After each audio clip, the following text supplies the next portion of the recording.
మన బాస్ పిలిచి దసరా గిఫ్ట్ అని ఓ ఐఫోన్ చేతిలో పెడితే ఎలా ఉంటుంది? ఆ ఊహే బ్రహ్మాండంగా ఉంది కదా.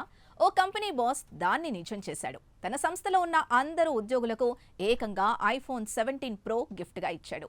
క్యూ లైన్లో నిల్చోవాల్సిన అవసరం లేకుండా లాంచ్ అయిన కొన్ని గంటల్లోనే లక్షలు పెట్టకుండా నచ్చిన ఫోన్ ఉద్యోగుల చేతుల్లోకి వచ్చేసింది. రీసెంట్ గా యాపిల్ కంపెనీ ఐఫోన్ 17 సిరీస్ ని విడుదల చేసింది. రాత్రుల్లో షోరూంల ముందు లైన్లో ఉండి మరీ ఈ ఫోన్లను కొనుగోలు చేశారు. ఆ ఫోన్ కొనటానికి పెద్ద యుద్ధమే చేశారు. అంత క్రేజ్ ఉన్న ఫోన్ ని ఉద్యోగులకు గిఫ్ట్ గా ఇవ్వడం ఇప్పుడు సోషల్ మీడియాలో వైరల్ గా మారింది. చైనాలో మీడియా స్మార్ట్ అనే కంపెనీ ఉంది. ఈ కంపెనీ బాస్ తన ఉద్యోగులకు ఈ సర్ప్రైజ్ నిచ్చారు. సీనియర్లు, జూనియర్లు, ఫ్రెషర్లు అనే తేడా లేదు, అందరికీ ఈ ఐఫోన్ అందింది. ఈవెన్ ఇంటర్న్షిప్ లో ఉన్న వారికి కూడా ఈ గిఫ్ట్ బాక్స్ అందింది. ఎంప్లాయీస్ అంతా నచ్చిన కలర్ ని కూడా ఎంచుకున్నారట. ఐఫోన్ 17 ధర 1,50,000 పైనే ఉంది. అయితే చైనాలో ఉద్యోగులకు గిఫ్ట్లు ఇవ్వాలంటే ఖచ్చితంగా పన్ను కట్టాలి. ఆ పన్ను కూడా ఈ బాసే చెల్లించారట.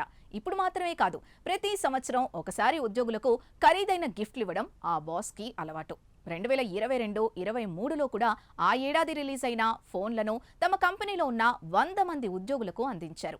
ఐఫోన్ 16 ప్రో, యాపిల్ వాచ్ సిరీస్లను గిఫ్ట్గా అందుకున్నారు ఎంప్లాయీస్.